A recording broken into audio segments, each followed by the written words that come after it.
Errobi ikastolak larunbatean bere 50. urteurrena ospatuko du Kanbon. Pantxoa eta Peio. Gontzal Mendibil.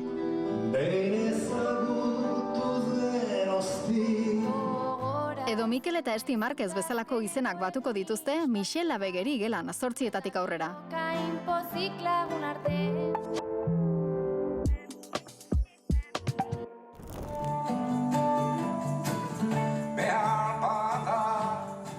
Ruper Ordorikaren album berria, Lurra ikutu barik 11 kantuz osatuta dago. Urtebetean sortutako lana da, grabaketetan nazioarteko musikariak bildu zituena.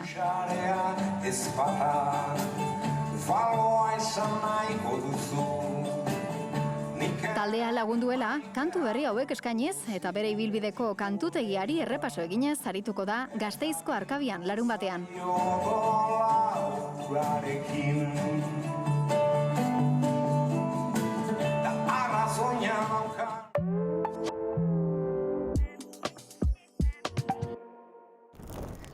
Ama, enaike mintza hoge? Nor naizen baneki? Zuk badakizu? Jakina izenuke?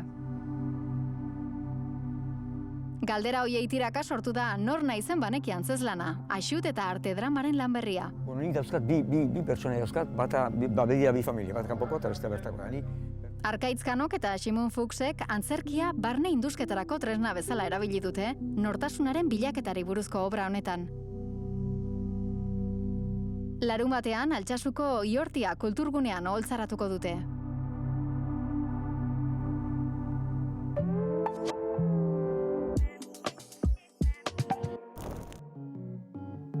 Strong Back, Soft Front erakusketak Maite González artistaren artxibo pertsonaleko irudien hautaketa bat biltzen du.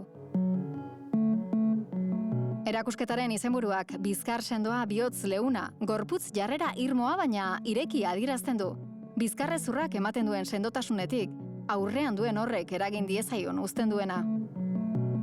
Bideo proiekzioak, kolaxak eta flipbook izeneko liburuxka bat elkartu ditu Donostiako Tabakaleran.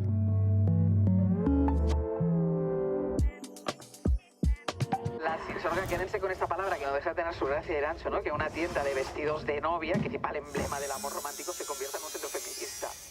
Irantzu Barela eta Andrea Momoitio kazetariek emazte gai soinekoen atelier zahar bat La Sinsorga bihurtzen dute, hiriko lehenengo kultura zentro feminista.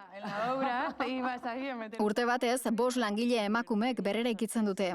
Euren beldurrei aurre egin eta eraikuntzan duten lekua aldarrikatzen duten bitartean. Llámame Sinsorga dokumentala igande honetan martxoaren 8an iritsiko da primeran plataformara. Estoy un poco cándidas pensando que generando las condiciones, todos los problemas y obstáculos construidos durante siglos iban a desaparecer, ¿no? Kulturplanik onenak EITB-ren eskutik.